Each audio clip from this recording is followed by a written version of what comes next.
The asteroid belt stretched across the viewport like a river of stones. Commander Jack Reynolds stood with his hands clasped behind his back, watching as his small ship, the Explorer, weaved between the larger rocks. His mission was simple: investigate an unusual energy reading and report back. Standard procedure. "Sir, we're approaching the source of the signal," said Lisa, his navigator. She brushed a strand of blonde hair from her face and pointed to a large asteroid ahead. "It's coming from inside that one." Jack nodded. At 42, he had seen enough strange things in space to be cautious but not fearful. "Any signs of life or activity?"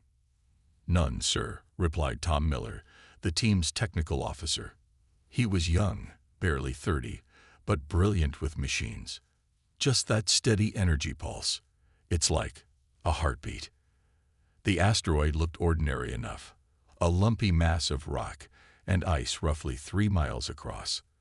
But as they drew closer, Jack noticed an unusual opening on one side. Too straight, too clean to be natural. "That's a docking bay," he said, leaning forward. "This isn't just an asteroid." Emma Williams, the team's engineer, joined them at the viewport. Her dark eyes widened. "It's camouflage. Someone built a structure inside that rock." Jack made his decision quickly. "Suit up. We're going in." An hour later, Jack led his 4-person team through the dark, silent corridors of what was clearly an abandoned ship hidden inside the hollowed-out asteroid. Their flashlights cut through the darkness, revealing walls of dull metal covered in a thin layer of frost. "This technology," Emma whispered, running her gloved hand along a panel. "It's old, but advanced. Maybe 200 years old." "That would put it around the time of the Galactic War," said Mike, the team's security officer. His hand rested on his sidearm, eyes constantly scanning for threats. They moved deeper into the ship, passing through what looked like crew quarters, mess halls, and storage rooms. Everything was intact but abandoned, as if the crew had simply walked away one day. "Sir," called Tom from a few steps ahead, "I think this is the bridge." The doors to the bridge were sealed shut. It took Emma 10 minutes to bypass the security and force them open. As the heavy metal slid apart with a groan, they stepped into a large, circular room. "Incredible," breathed Lisa. Unlike the rest of the ship, the bridge showed no signs of age. Consoles lined the walls, their surfaces dark but unblemished. A large command chair sat in the center, facing a wall of view screens. "Let's see if anything still works," Jack said. "Emma, check those systems. Tom, see if you can access the ship's logs." As they worked, Jack explored the bridge, trying to identify the ship. There were no obvious markings, no flags or emblems, just clean, efficient design and technology that felt both familiar and alien. "Commander," Emma called suddenly. Her voice echoed in the quiet room. "I think I found something." She stood before a console that had begun to glow faintly. As Jack approached, he saw symbols scrolling across the screen. "Did you activate that?" he asked. Emma shook her head, looking worried. "I just wiped off some dust." It started on its own. The glow from the console brightened, and a soft hum filled the bridge. One by one, other systems began to activate. Lights flickered on overhead, and the view screens blinked to life. "Everyone stay calm," Jack ordered, though he felt his own heart racing. "Tom, what's happening?" Before Tom could answer, a voice spoke from nowhere and everywhere. "System reactivation initiated. Identifying presence of human life forms. Authenticating." The team froze. The voice was neither male nor female, but clearly artificial. "Is that an eye?" Lisa whispered. "Appears to be," Jack replied quietly. A red light swept over them, scanning their bodies from head to toe. "Human DNA confirmed. Clearance level insufficient for full access. Emergency protocols active. This is automated system red of the United Earth Warship Spectre." Jack felt his blood run cold. The Spectre. Every military officer knew the name. a legendary warship from the final days of the Galactic War, reportedly destroyed in the last great battle. Its captain, Marcus Reed, had been hailed as a hero who sacrificed himself and his ship to end the conflict.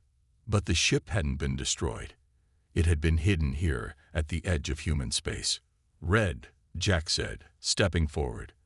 "I am Commander Jack Reynolds of the United Earth Navy. We found your signal. Why has the Spectre awakened now, after 200 years?" The eye was silent for a moment.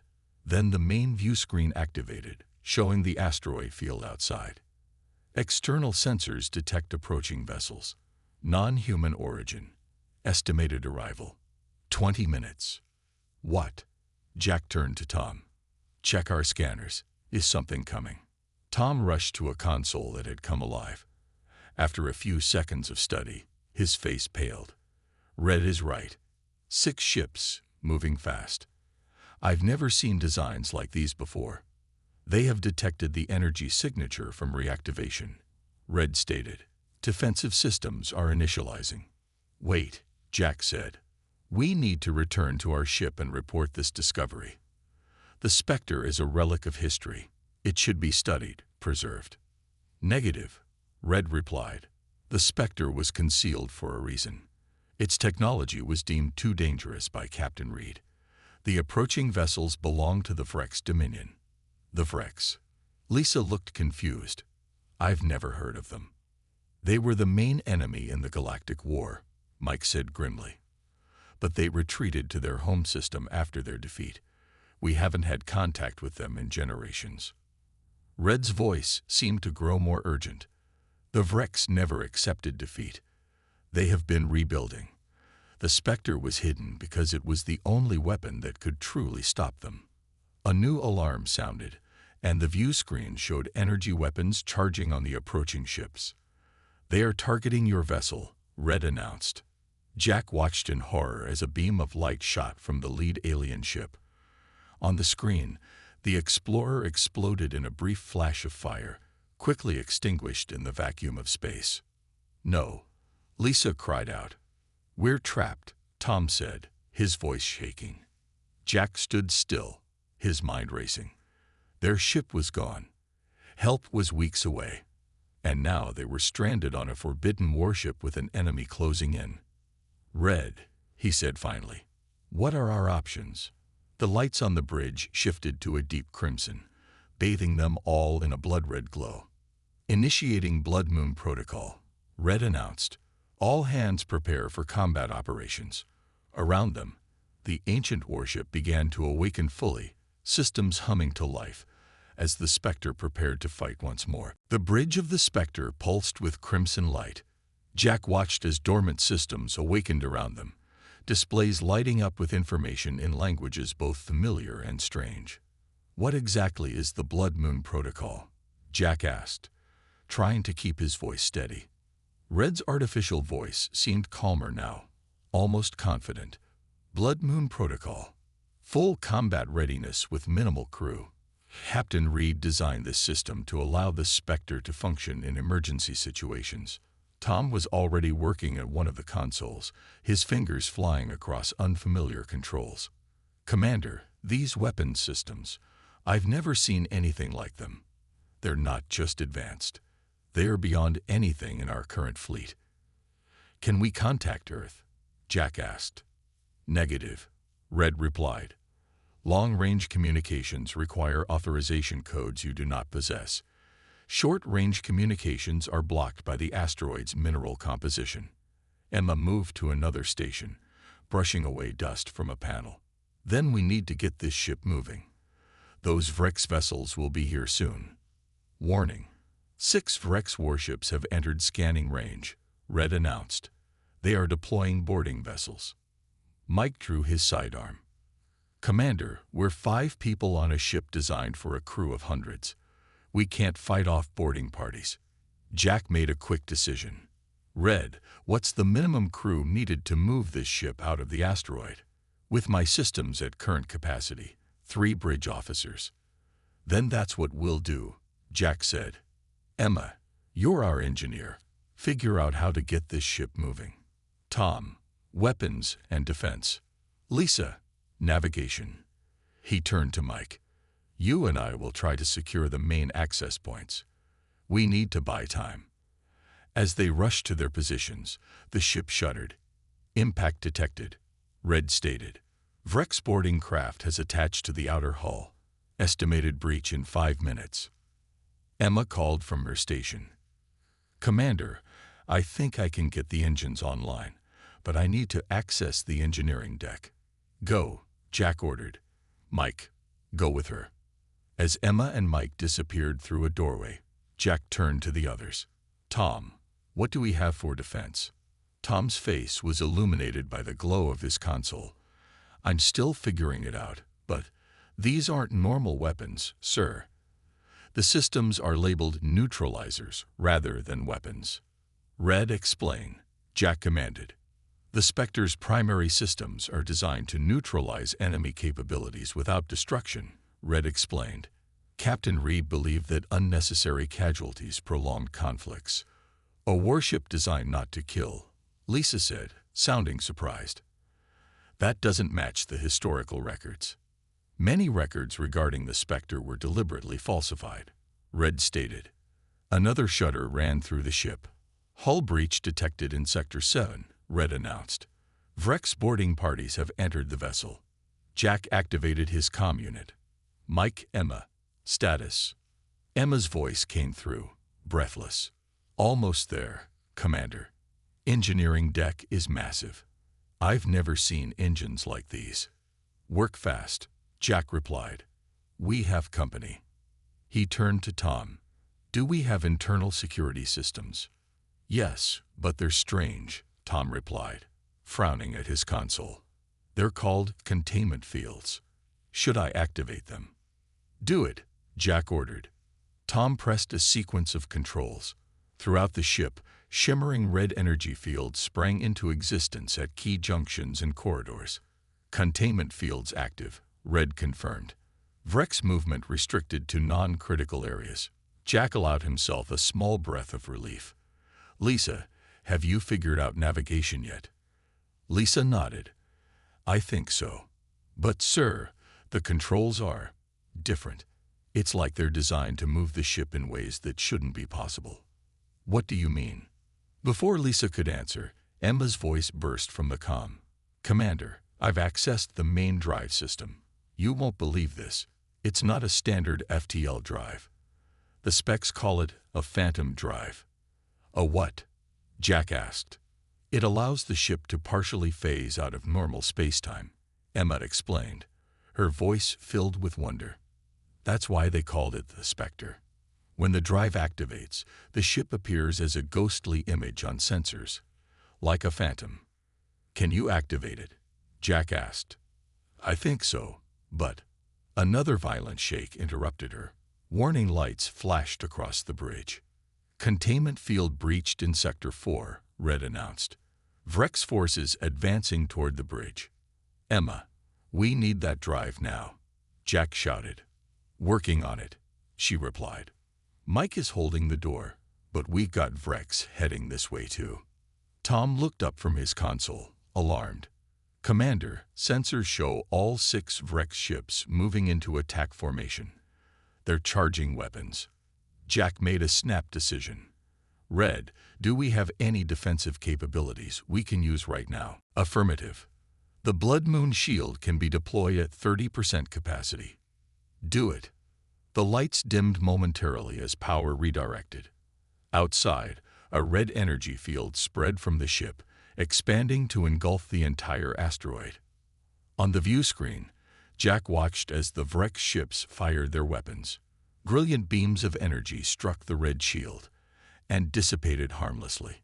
Shield holding, Red reported. However, power reserves for sustained defense are limited without main engines. The comm crackled again. Commander, Emma's voice was triumphant. Phantom drive is spinning up. But we need to clear the asteroid first. Lisa, Jack turned to the navigator. She nodded. Conventional thrusters are online. I can get us out. Do it. The ancient warship trembled as thrusters that had been dormant for 2 centuries fired to life. Slowly, the Spectre began to move within its rocky cocoon. Structural integrity of the asteroid is failing, Red warned. Recommend immediate evacuation. Lisa, full thrust, Jack ordered.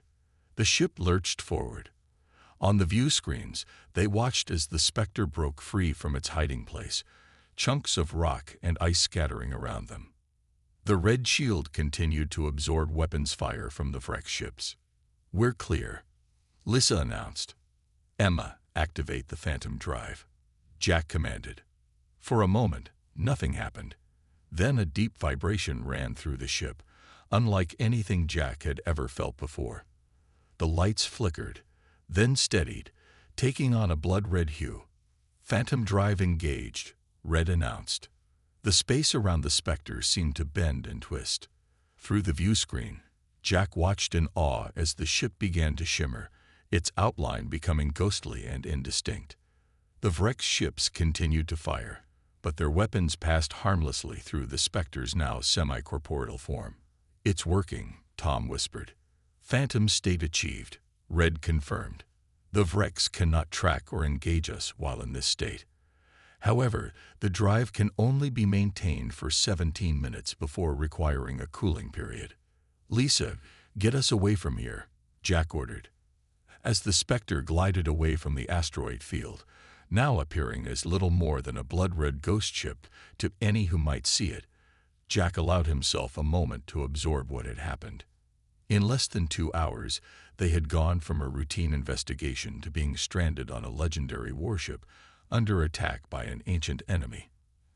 And now they were fleeing on a vessel with technology that defied the laws of physics as they understood them. The comm activated again.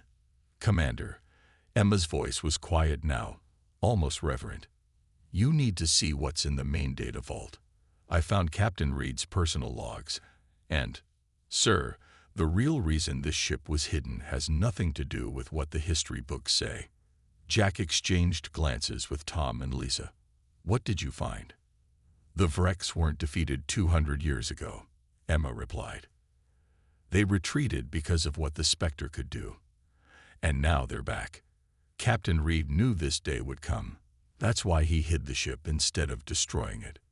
Jack stared at the view screen, at the stars streaking by as they fled. We need to warn Earth. That's just it, sir, Emma said, her voice heavy.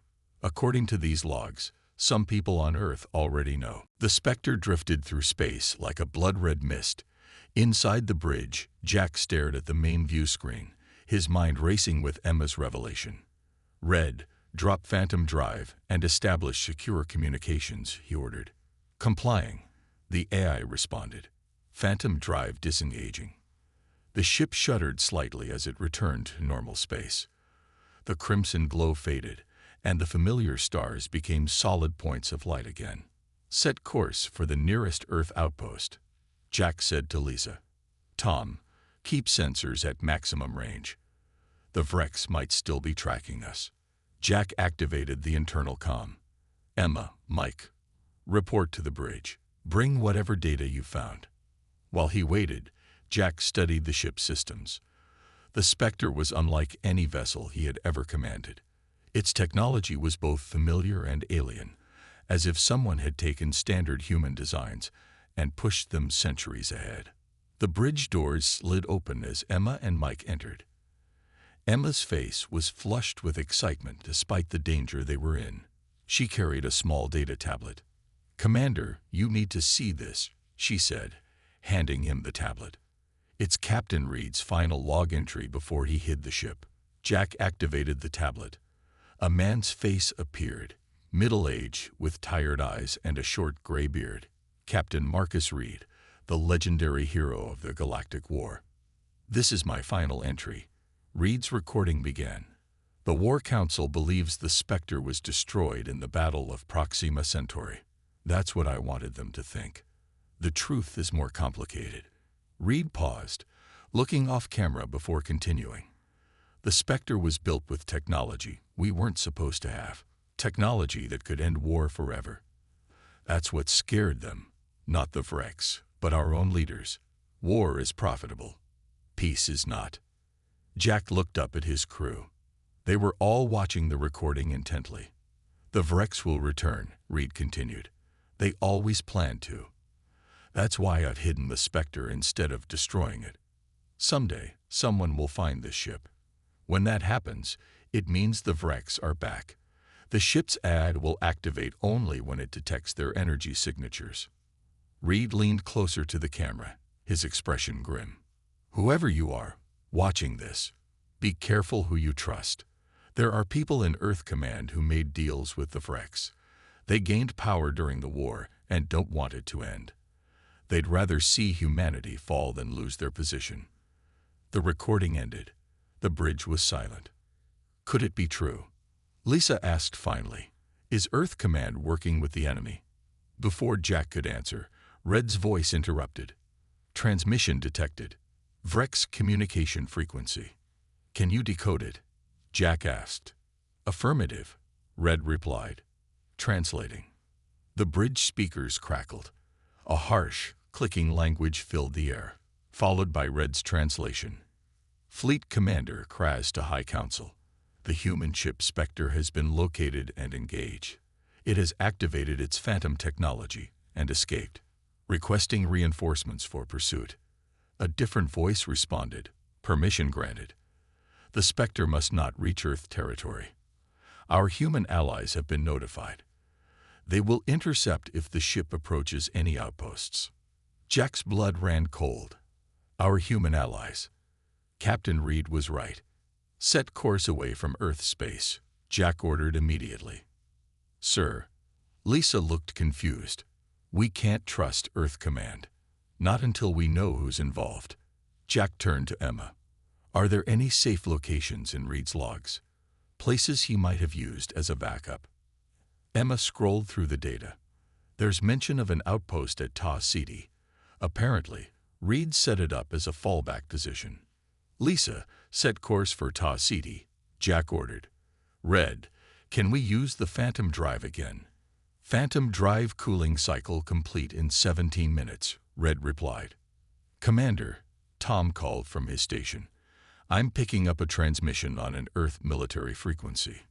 It's an alert about us. Put it through, Jack said grimly. A formal military voice filled the bridge. To all Earth vessels and outposts. Be advised, the research vessel Explorer has been lost with all hands. Believed destroyed by unknown hostiles. Any vessels claiming to be Commander Reynolds or his crew are to be considered imposters and detained immediately. Mike swore under his breath. They're setting us up. If we try to contact anyone, they'll arrest us or worse, Jack finished. Emma had moved to one of the engineering consoles. Commander, I've been studying the Phantom Drive. It's more than just a cloaking system. When active, it allows the ship to travel through a different layer of space-time. Can we use it to reach Ta City faster? Jack asked. Emma nodded. Much faster. And will be untraceable while in phantom state. Do it as soon as the cooling cycle is complete, Jack ordered.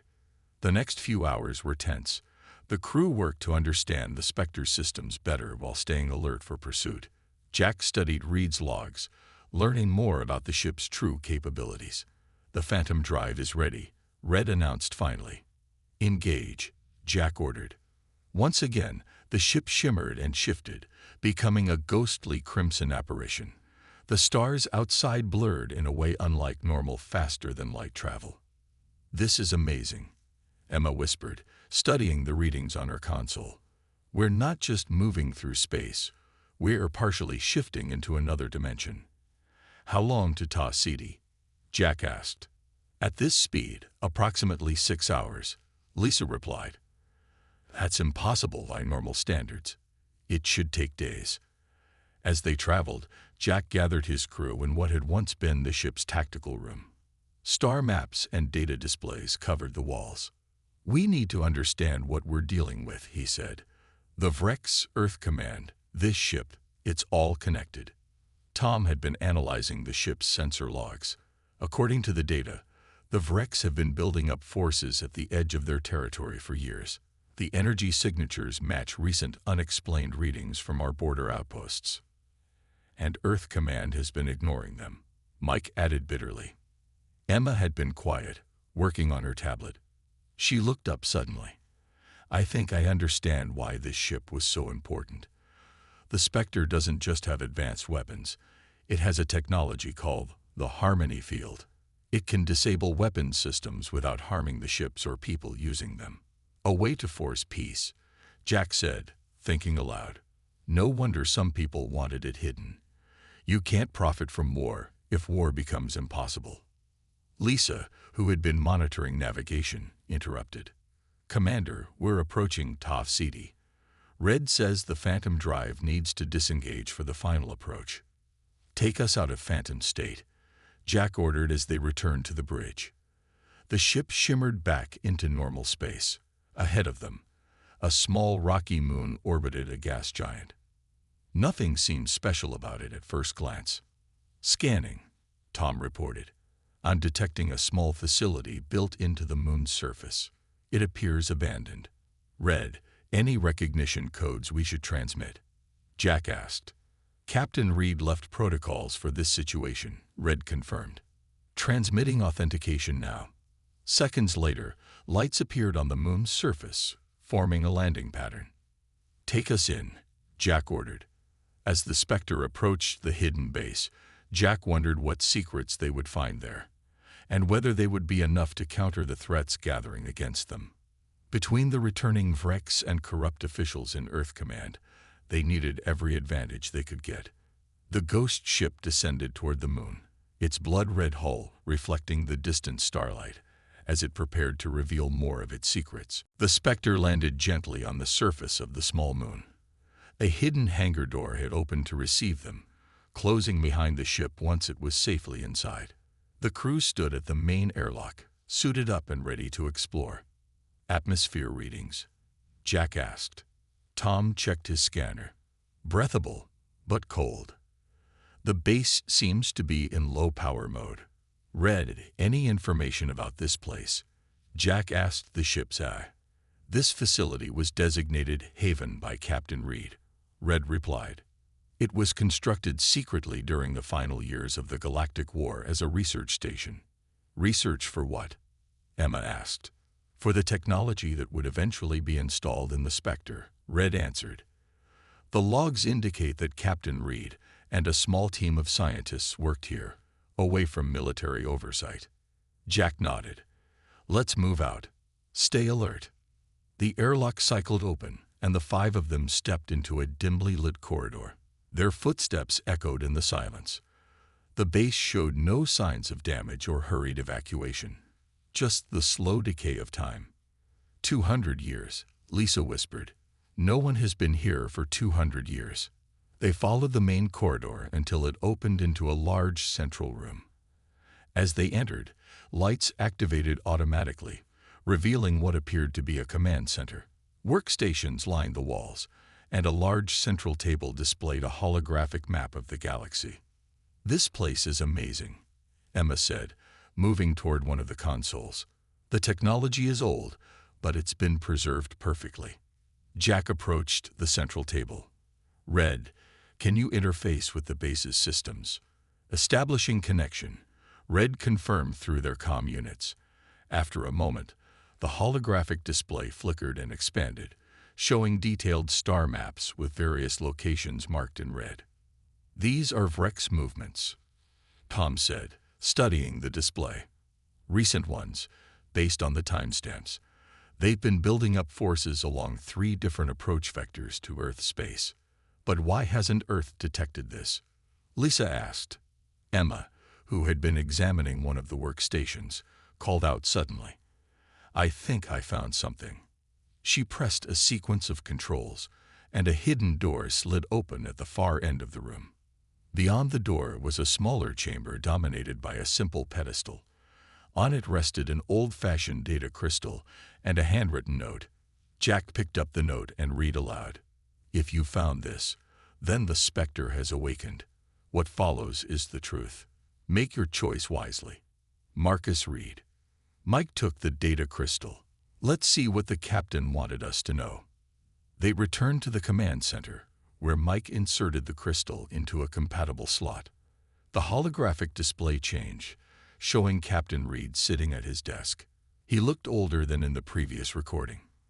"This is my final testimony," Reed began. "I've hidden the Spectre and established this base as a last resort. What I'm about to share is known only to a handful of people, most of whom are now dead."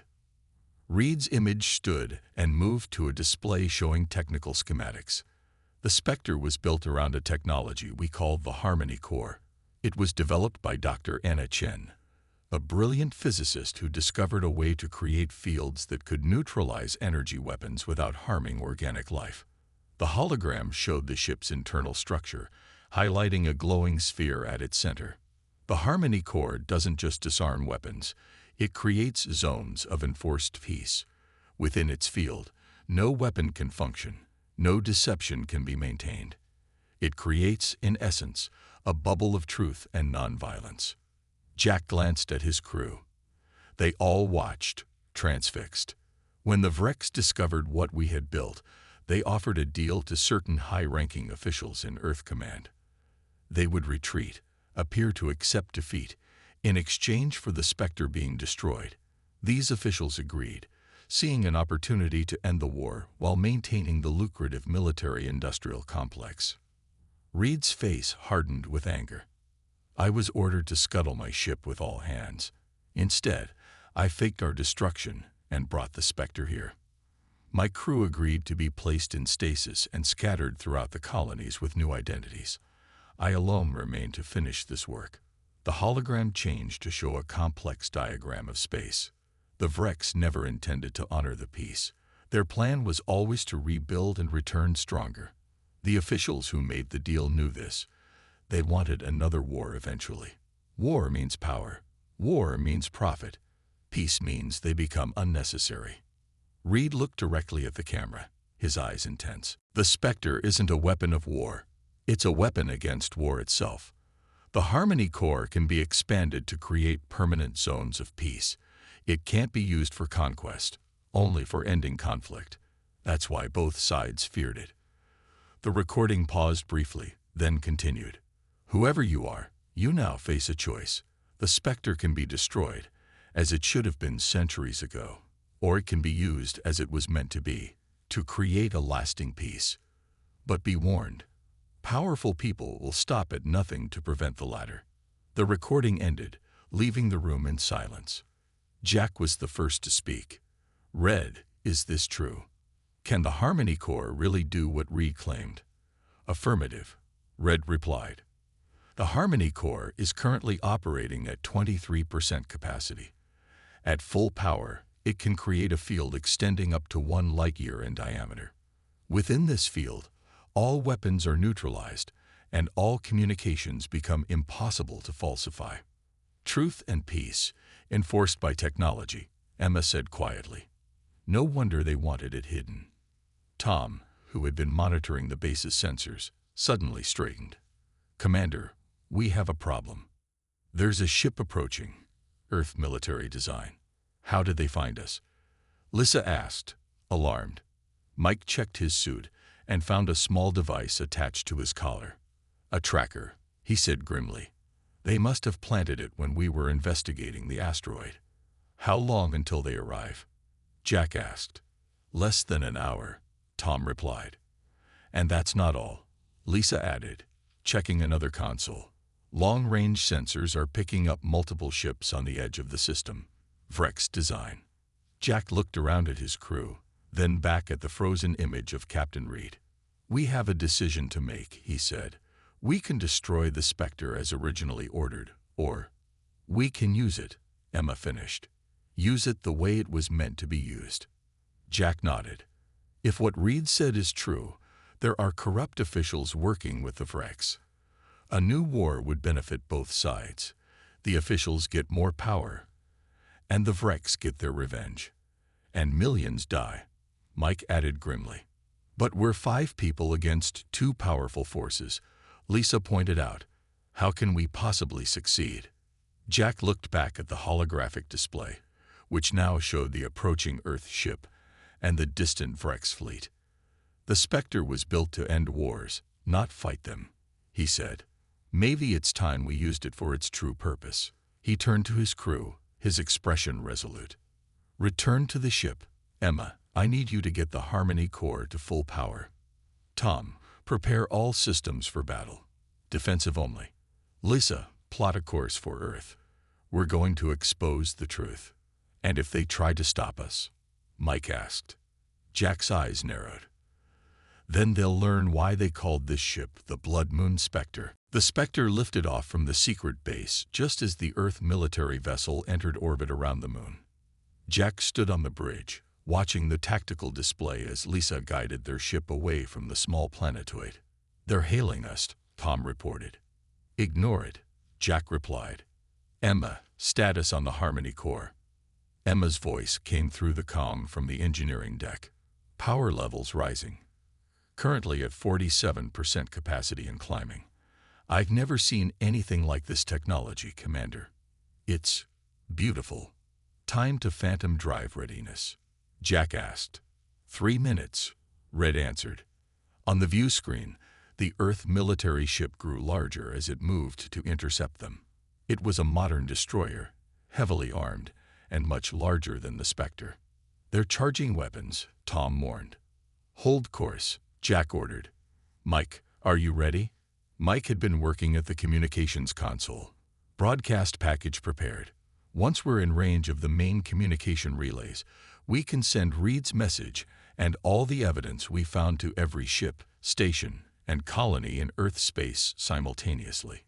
The destroyer fired a warning shot that flashed past the Spectre's bow. 60 seconds to Phantom Drive, Red announced. Jack leaned forward in the command chair. Lisa, plot a course directly to Earth. Maximum speed. Earth. Lisa looked back at him, surprised. That's where they'll expect us to go. Exactly, Jack said with a grim smile. And I'm counting on it. The destroyer fired again, this time striking the Spectre shields. The ship shuddered under the impact. Shields holding at 92%, Red reported. Phantom Drive ready. Engage, Jack ordered. The familiar shimmer enveloped the ship as it phased partially out of normal space. The destroyer's next volley passed harmlessly through their ghostly form. Set course for Earth, maximum speed, Jack ordered. The stars blurred as the Spectre accelerated to speeds no normal ship could match. In the phantom state, the laws of physics bent, allowing them to cross the distance to Earth in hours rather than days. Jack gathered his crew on the bridge as they traveled. When we reach Earth, we'll have one chance to expose the truth. The Harmony core is the key. How do we use it? Lisa asked. According to Reed's logs, Emma explained. At full power, the Harmony core can project what he called the truth field across an entire star system. Inside that field, no weapons can fire, and no lies can be told. No lies? Mike looked skeptical. How does that work? It's not mind control, Emma clarified. It's more like, it strips away deception. Communications become impossible to falsify. Anyone trying to lie experiences a kind of mental feedback loop that makes it physically uncomfortable. And this is what had the Vrex so scared, Tom added. A technology that forces truth and peace. Jack nodded. Our plan is simple. We reach Earth, activate the Harmony core at full power, and broadcast everything we've learned.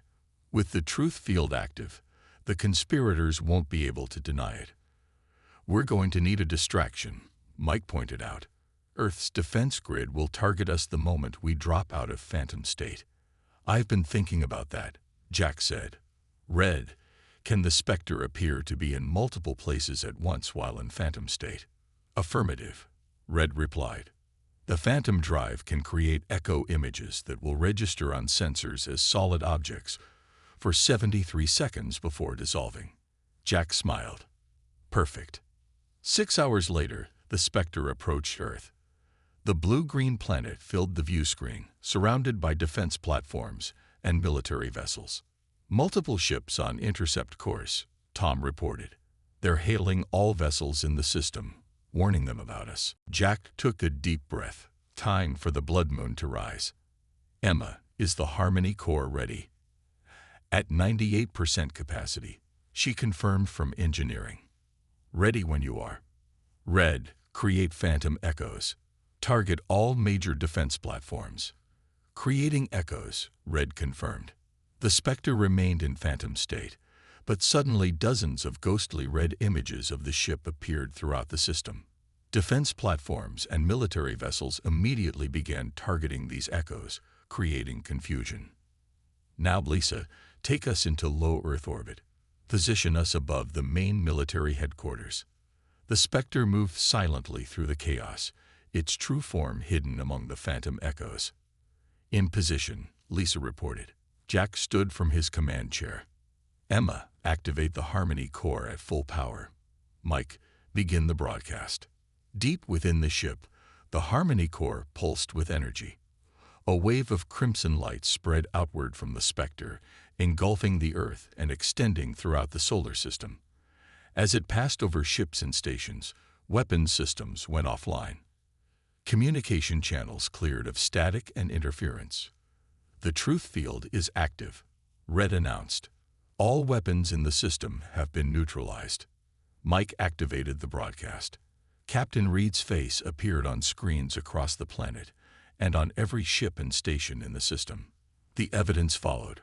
Records of secret meetings, communications with the Vrex, plans for a new war that would sacrifice millions for the profit and power of a few. Multiple ships approaching, Tom mourned. But they're not firing. They can't. On the main view screen, a new ship appeared, larger than the others, with the insignia of the Earth Fleet Admiral. They're hailing us, Tom said, sounding surprised. Put it through, Jack ordered. The face of Fleet Admiral Davis appeared on the screen. His expression was a mixture of rage and fear. What have you done? He demanded. Jack met his gaze steadily. We've activated the truth field, Admiral. No weapons can fire. No lies can be told. You might want to be careful what you say next. The Admiral's face contorted as he tried to speak. Then he gasped in pain. The truth field was working. He couldn't lie. The Vrex, he began, then stopped, fighting against the field. Are approaching Earth space right now, Jack finished for him. But they won't find the easy victory you promised them. The Spectre wasn't destroyed as you ordered Captain Reed to do 2 centuries ago. It was preserved for this moment. Throughout the system, regular citizens and honest military personnel watched the broadcast with shock and growing anger. The corruption was being exposed in real time, and the conspirators could not deny it. This is just the beginning, Jack continued, addressing not just the Admiral, but everyone watching. The Harmony core doesn't just create temporary peace. It can be calibrated to establish permanent zones where weapons simply won't function and truth is the only currency. The Admiral's face had gone pale. You can't do this. War is necessary. It drives innovation, strengthens. He gasped again as the field prevented his lies. War only serves those who profit from it, Jack replied. And that ends today.